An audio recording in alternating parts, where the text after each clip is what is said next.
transitioning.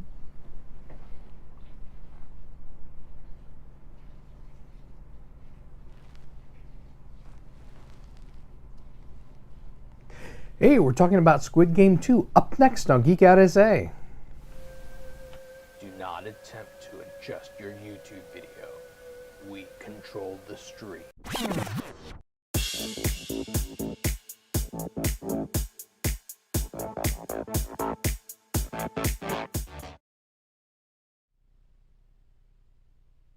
Say it's Saturday and we're having fun. Okay, and it's been a while since I've done this, so sorry. I had us muted, and so you may not have heard Vincent say that just now. And I can see through Vincent, so we're going to try to fix that. That wasn't that bad just a minute ago, and then all of a sudden it decided to be bad. So here we are, 2025, struggling. But we're actually going to talk about Squid Games 2. I don't know if the rest of you did this, but of course, as soon as it came out, Vincent decided we were just going to watch the whole thing. Which is funny because if you look at our shows probably 2-3 years ago, we were like, oh, we don't do that binge watching thing. Like, you know, we're Gen X. We don't binge watch stuff, right? It looks fine. Okay. I don't know. I don't know what I was seeing, so. Okay, let's go back to you. Okay. Go ahead. So we're talking about Squid Game 2. We decided, yeah, like you said, we decided to watch, go ahead and binge it. We binged it, yeah. We binged it because you decided to binge it. But yeah. And there's not that many. Because that's something that's binge worthy, I think. Well, there wasn't that many episodes. No. Because they're going to have a season 3 that like concludes this. Right. So you didn't get everything in season 2. Like in season 1, you got the whole game process all the way to the end. But wasn't it broken up in 2 different parts? I think it was. Well, maybe. But it was still considered season 1. Right. But this one, it's like season 2 is this first section. Right. And then season 3 is the next section. I don't remember. It's been a while because it's been what? So if you saw the first season, you find that, and we're gonna be spoiler free on this one, so we're not gonna spoil anything. Why are we gonna be spoiler free? Because it just came. It came out on December 26th. Not everybody's seen it. Have y'all not seen it? It's only the 4th. That's plenty of January. That's plenty of time. No, it's not plenty of time. Plenty of time. We watched it in one day. So yeah, we're gonna keep it spoiler free. Well, that's no fun. Okay, go ahead. Go ahead. Well, you can still talk about stuff without making it spoil. Anyway, I've already put on the title that it's spoiler free. I put it in the description it's spoiler free, and it's gonna be spoiler free. So we saw in the last season that Lee Hoon won 4-5-6-1. If you want to call it winning. If you want to call it winning. He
let's see. Oh, now I can hear us. So probably that whole time I couldn't hear us. Nobody could hear us At all? at all because the batteries were dead.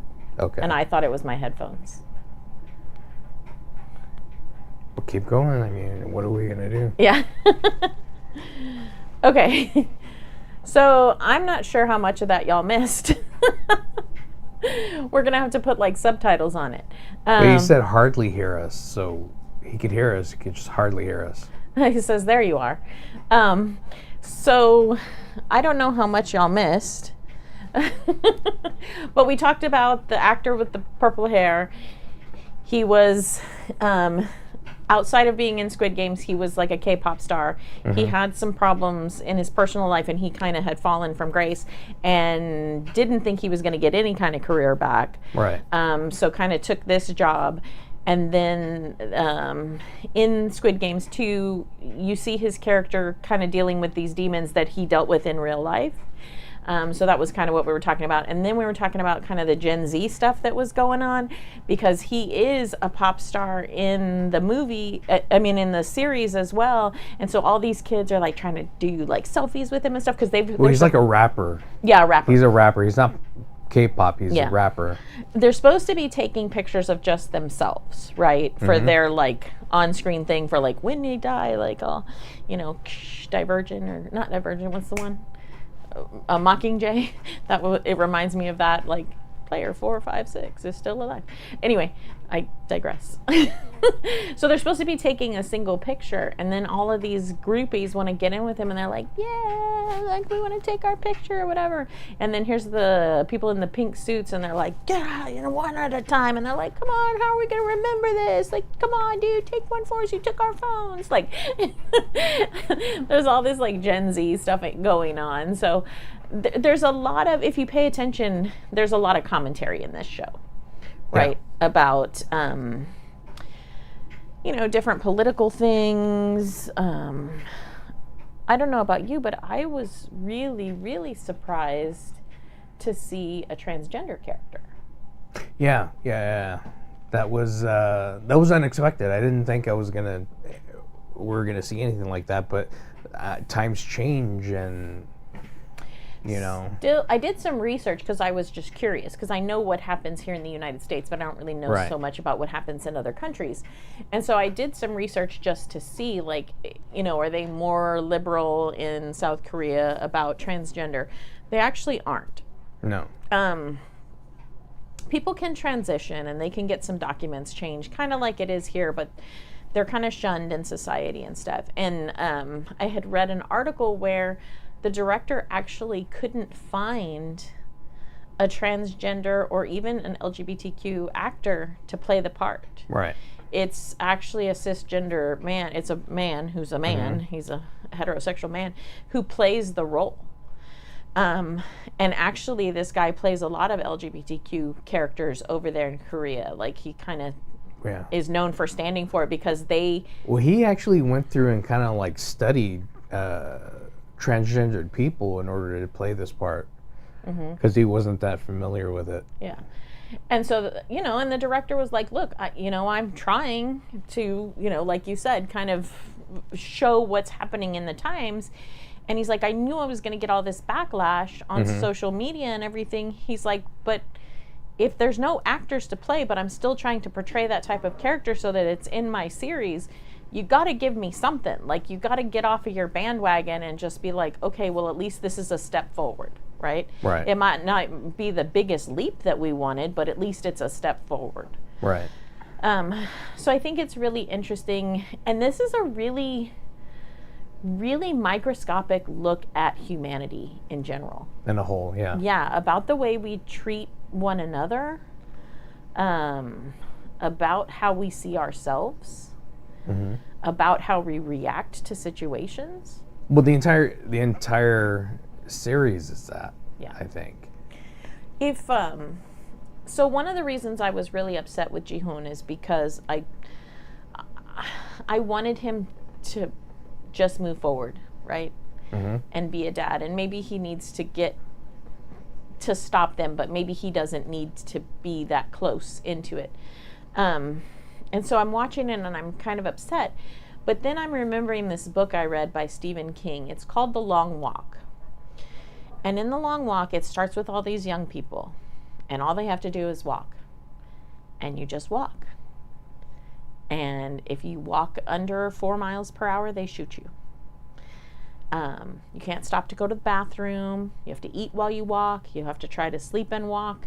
But they make you like walk 4 miles an hour. Mm. And so it starts with a whole big group of them. And by the end, there can only be one. And they win everything. And so you see this similar kind of thing. And they all sign up for it willingly, just like this. Mm-hmm. They sign up for it willingly. They're not even tricked into it. Some of these people on Squid Game, I think they're kind of tricked into it a little bit. They're like, it's used against them like their problems and stuff, right? But it's still, ultimately, it's still their choice. Ultimately, still their choice. And so in this book by Stephen King, it's their choice. They go, they know. And by the end... Because in this season, you actually see people choose correctly. To say no. Yeah. And by the end, the young man in the book by Stephen King, he can't do anything with his winnings because he's lost his mind because of all he's had to go through during this walk. Mm-hmm. And all the people that he's lost and all the people that were terrible. I mean, it really reminds me of that book. And so to see Ji-hoon like not be able to move forward, right? It makes sense because he's got all of this inside of him that he can't reconcile. And that's why I didn't have a problem with him not going through and kind of just like forgetting about it, because how can you forget that? How can somebody forget everything that happened? You can't. But I think I would be, I guess, discouraged to think that I couldn't beat something that's that big. You know, again, it shows another side of humanity where we've got these 1%ers, basically, right? So we've got these people that have, ridiculous amount of money. It's kind of what we think they're doing already. They're like using us. But here's the thing. You're going in and he's doing it because he has that money now. Mm-hmm. And he can do whatever he wants. So he's using that money to make that happen. Well, but he hires a bunch all kinds of like mercenaries and ex-military and ex-cops, and I mean he hires so many people. Mm-hmm. But right, because it's a show and but like he comes up with these grandiose plans and you're like, in theory that should work, but because it's a show, I know what's going to happen, and I know where the holes are. Yeah. And so you see that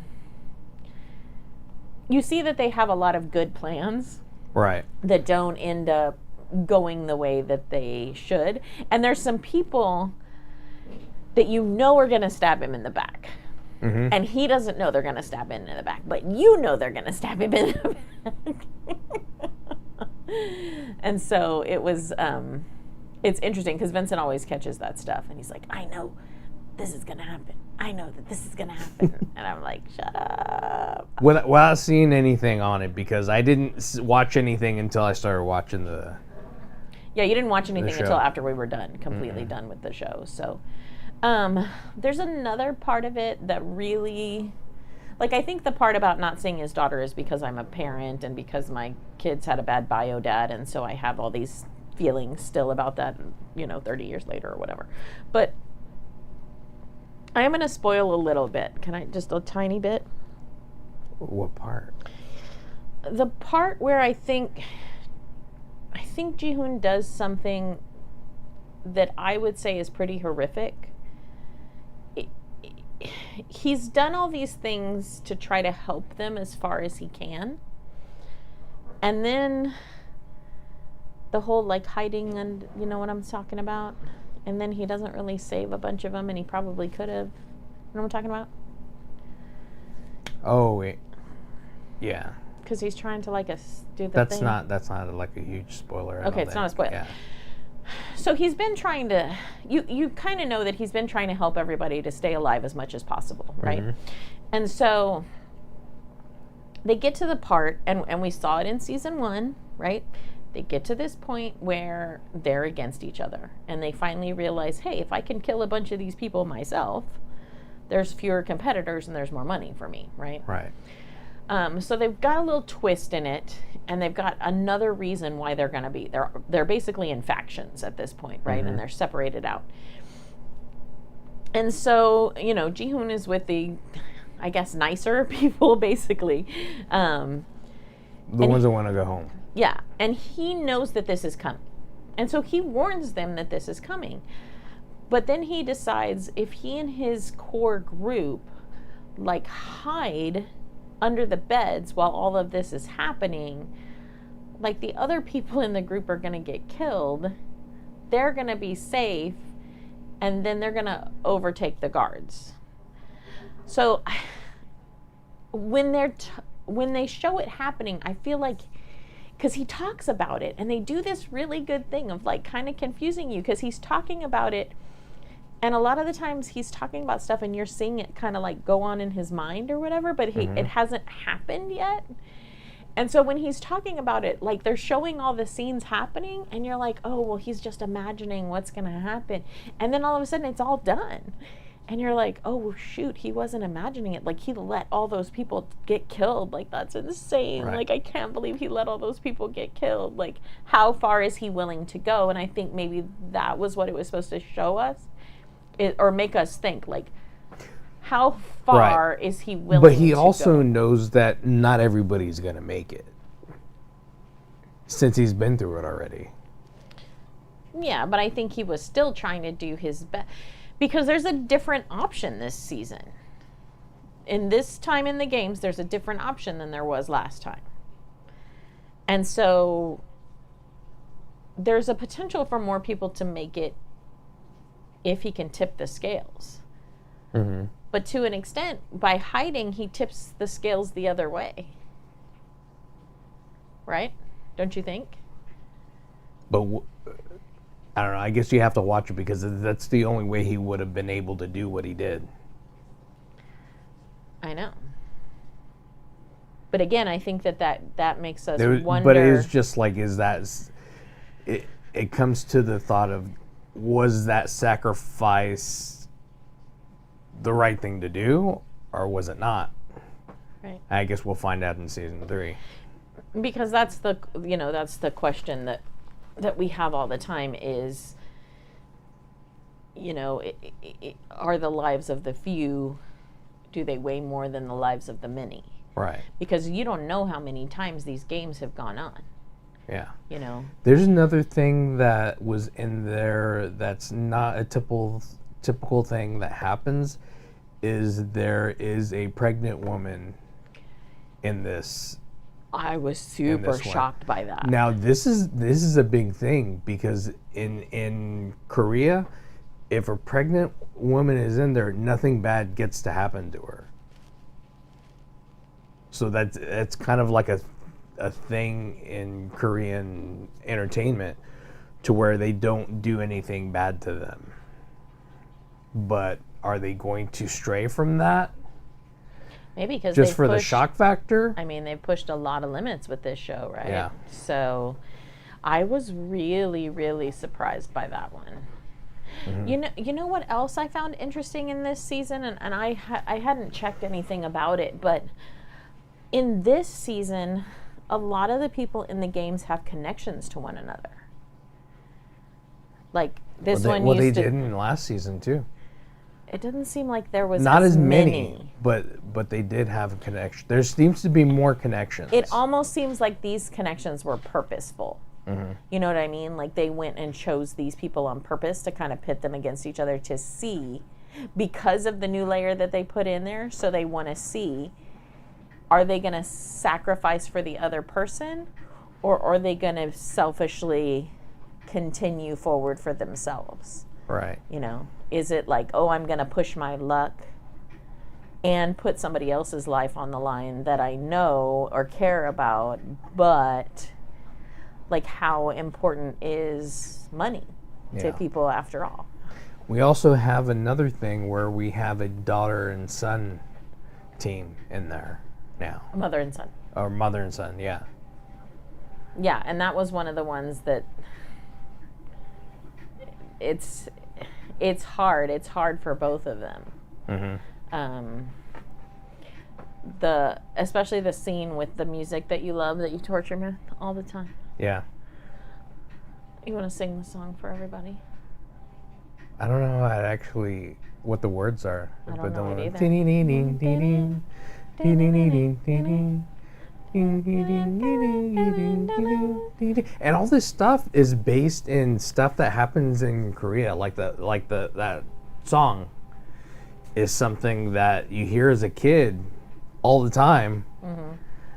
But here, while we're seeing it, it just seems so creepy.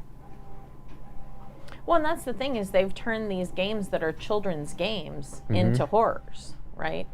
Because as a child, there's not any dire consequences, right? You play red light, green light, and if you fall over or whatever, no big deal. You're just out of the game. When this, if you're out of the game, you're out of the game. Yeah. So, and that's the thing, is there's one part in here where they go as teams, and they have to each like play one of the games along the way, like along the track.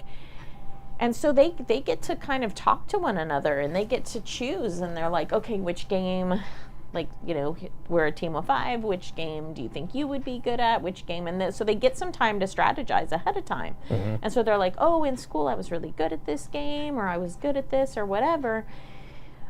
But then they don't take into account that there's a time clock, and there's people standing all around you with guns. Yeah. And which reminds me, we also get to see another aspect of it. Do we get to see the guards and them interact with each other? And the guards are doing some shady stuff too in this season. Yeah.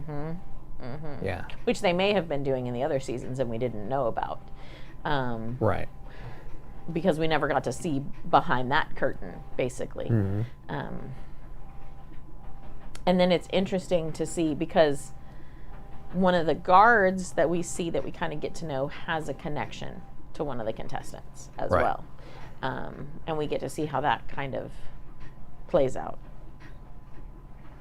It's a lot of like connections and stuff this time, I feel like. But it is interesting to see the choices that they make. Because even seeing the choices that the guards make, like, I can't personally imagine being one of them and having to shoot people for not like playing red light, green light well, you know? Right. But again, there are people who have made choices in their lives that have put them in bad situations. So now they've got to make more choices in their lives that put them in more bad situations. So it's this commentary on, you know, can people be rehabilitated? Can people be changed? Or are they always going to be who they are? Because one of Ji-hoon's childhood friends is in there with him. Right. And there's a moment in there where he's like, hey, I've known you my whole life. Like, this is what I think you're going to do, right? Oh, yeah, solidarity. Like, we're going to be there together. And then his childhood friend chooses the path that he was hoping he wouldn't choose. Right. And it's because he's gotten himself into trouble, and they see that money fall down into the piggy bank. And when you see that much money fall into a giant piggy bank, and you think, oh, I could take that much money home with me. And a lot of them are like gamblers, and they've gambled, not necessarily they've gambled like at the horse races and stuff, but they've gambled like buying Bitcoin, or they've gambled in business, or they've gambled in some way. So then you see them trying to reason it out, right? And they're like, oh, well, we'll just play one more game. Well, that wasn't so bad because I lived. Yeah. So let me play one more game, you know? And so you see them trying to kind of reason it out. And then you kind of get to see who the wolves are, and they start to kind of herd the sheep, right? Yeah. And they start talking in their ears, and they're like, well, if you did this, then maybe you could get this, and if you did this, maybe you could get this. And something that I'm not going to say, but I'm going to say it's interesting. I'm going to say something that's interesting. We see more of the front man. Yeah. A lot more of the front man. Yes. Yes. And we can't say anything because it'll spoil everything for you. Yeah, well, I didn't realize Mr. Man had said no spoilers, so. Yeah. I was going to It spoil was right there on the title. I don't read the title. I just come in here and talk to you. I sit in my chair. I push some buttons. I don't push them well sometimes. I don't notice the batteries are dead, and then I'm just here. So yeah, I'm wondering what's gonna happen in season 3. I have an idea of what's gonna happen. Well, My idea. What were you gonna say? no, I was just going to say they're very much focusing on how the front man is trying to break Ji-hoon completely, right? He's not broken enough for his liking because there are times when he could have been killed, but they don't kill him because, it seems to me, because the front man wants to continue to torture him. He wants to torment him. He wants to see how far he can push him before he ends him. And there's some interesting correlations of kind of the information that they bring from season 1 into this season. It's not so obvious, but if you watch it, there's some things that are said and done that kind of lead you to believe certain things. I didn't understand any of what he was saying just then. Good, because it's going to spoil a lot He was more. trying not to spoil anything, so then he took me way off course with that.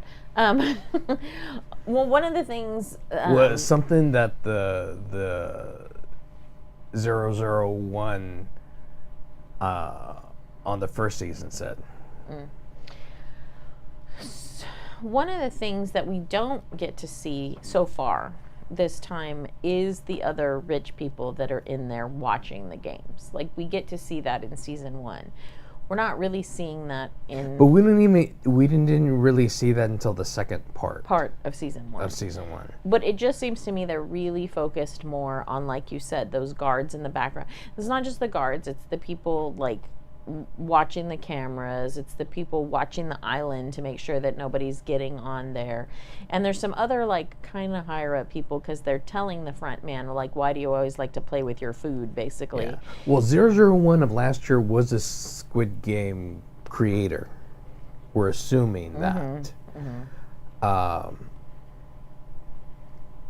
Who knows who else we have in there? Do we also have somebody that was a watcher? One of those high rollers that's in the Squid Game right now. We don't know. You don't know because it's like Survivor on steroids. Yeah. Right? So you don't know who's in there and who's going to stab who in the back and who's going to do what and who's going to sell who out, and you just don't know until it happens, which is why this show gives me huge amounts of anxiety. Like, Vince doesn't get the anxiety the way I do. I'm like sucking air through my teeth and I'm like clenching. It gives me so much anxiety, especially the part with the song. The part with the song gives me so much anxiety, and the things that people do to other people during that particular game, ugly. And I love carousel horses, and it like ruined carousel horses. I'm not even kidding. Just kidding, I still love them. But it is like, it's very traumatizing to see what people are willing to do to one another, but I guess it's not surprising because we've lived through an era where we had Black Friday. And people are willing to like trample one another, basically. And people were trampled during some Black Fridays many years ago. like trample people to death over cheap merchandise. So what are you going to do for billions of dollars? Billions of dollars. Billions of dollars. What are you going to do? Me personally, I wouldn't survive because I wouldn't Billions be of able dollars and or your life. What would you do for your life? Yeah, that might be different. Yeah. That might be different. I don't know. It just And that's the kind of like weight that it has. It was like, but they're also worried about their life too yeah. during all of this, and that. Well, yeah, and that's the thing. But I don't know. It's hard to watch, because sometimes these people, big adult males, are like pushing young women out of the way and like making the young women die so that they can stay alive. So I think that becomes a little hard for me as well, because I think because I'm older, I think I wouldn't do that to a younger person. But then too, there's got to be all this in your head, because you're like, okay, I wouldn't want to do that to that person, but there's no guarantee that if I let them live and I die in their place in this game, that they're not going to die in the next game. Right. So do I just try to keep myself alive? Yes. Like for my family and everything? It would be harder for me, right? Because you know how I am. So it would be harder for me I would probably be uncertain for so long that I'd be dead. Because I wouldn't know. I would have, analysis paralysis, and I wouldn't know what to do. And so I would probably end up being one of the ones who's dead, because I wouldn't necessarily be able to throw somebody else under the bus. You know what I mean? Right. Because in that one game with the song, that's basically the way to survive that game, is you've got to throw people under the bus. Yeah, yeah. Because like in the game before it, it's a teamwork game. And that's the other thing, is this psychological warfare that they have on these poor people. It's like, okay, first, you've got red light, green light. Okay, there's no teamwork, but you don't really have to hurt him. You just run. You run by yourself. You stop by yourself. No big deal, right? No harm, no foul. You can run, you can stop. You can do that on your own, right? No biggie. Then we go to the second game, and it's a group game. So you get to pick your groups. They don't even pick for you.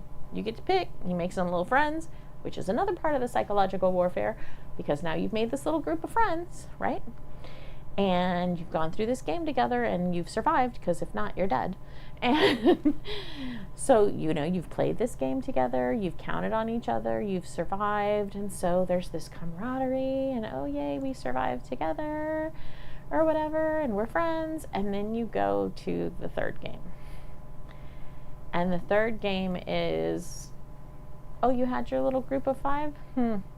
That's cute. Now you're going to have to mix with other groups, or destroy other groups, or destroy your own group, or, And so it's just this psychological warfare after psychological warfare after psychological warfare. And that's what gives me anxiety, is like, I wouldn't know how to deal with those situations. Because it's like, who do I go with? Who do I help? But when you're put in that situation, most people will want to stay alive. Yeah. Especially the third one. Most people would want to stay alive. But you saw, because you talked about the mother-son duo, and you see in that particular game that she has the hardest time out of everybody. The mom does. She's an older woman. She's a mom. And she cares for all of these young people. She struggles in that game. Yeah. If it wasn't for her son forcing her and pulling her along, she wouldn't have made it. Because she struggles with that. And that's the thing. How far do you let yourself go? How far do you let your morals go? Like, are you able and willing to live with yourself? Right? Okay, so yes, I'm alive, but can I live with myself based on the actions that I took? And I think that's a little different for men versus women. Just in general, I think that kind of just weighs on us a little bit more. And especially if we're older and there's young people, I think that weighs on us a little bit more too. So it was interesting that you see that too.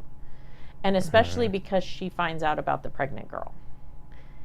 And so then she has that like instinct for that pregnant girl, and she wants to do everything she can to keep her safe, you know. Right. So it's interesting to see those dynamics too, is how are different people seeing the games? How are they thinking about the games? How are they thinking about one another, right? Because when you see the businessman, he doesn't care about anybody. He Right. will step on anyone to get where he needs. He will talk in the ears of all the weaker people to get them on his side so he can basically stand on their backs so that he can get what he needs. Right? So we see that selfishness. Then we see the kid with the purple hair. And the thing about that, they think the way he uses that to advantage, well, he's an old guy. If you take him to the end, you can take an old guy out, right? Right. Or you assume that you You can. assume you can. Yeah. And then the kid with the purple hair, here's Mr. Gen Z. Well, he's just a wild card. He just likes to throw wrenches and stuff just for the sake of throwing in wrenches and stuff. He acts like a crazy person. Yeah. And like one of those lucky crazy people. You know what I mean? It's like, oh, I'm fine. Nothing happened. Yeah, but you expect him to go far. Oh, yeah. Yeah, because I don't know, he's got like this weird luck, and then he's like, He'll do whatever it takes. he'll do whatever it takes, and he's got no fear. He's just going to run. He's going to run headlong into everything. And he's got lackeys too.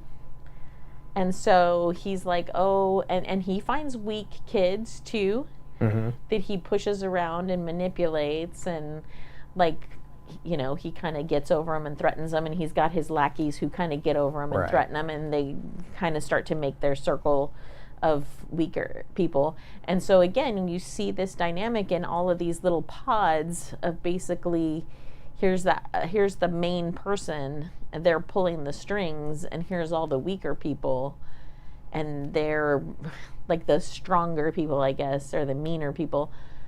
They know that if they surround themselves with this weaker people, that they're going to get on top of these people, right? And so it's that, who can I outlast? Like I said, it's Survivor on steroids. I swear it is. It creeps me out. But this season was really good. I highly recommend you watch it. I guess they're going to end this on season 3, and that'll be it. I would think that would be a conclusion. I haven't read anything because I didn't want to see too much, so I don't know if season 3 is going to be it. And it may end up being, as they're filming it, they might make the decision. But a lot of shows are going just to 3 seasons and stopping nowadays. Right. They kind of let it run its course, so they're not jumping the shark. Yeah. But thanks a lot for checking us out. Had a lot of fun talking about it.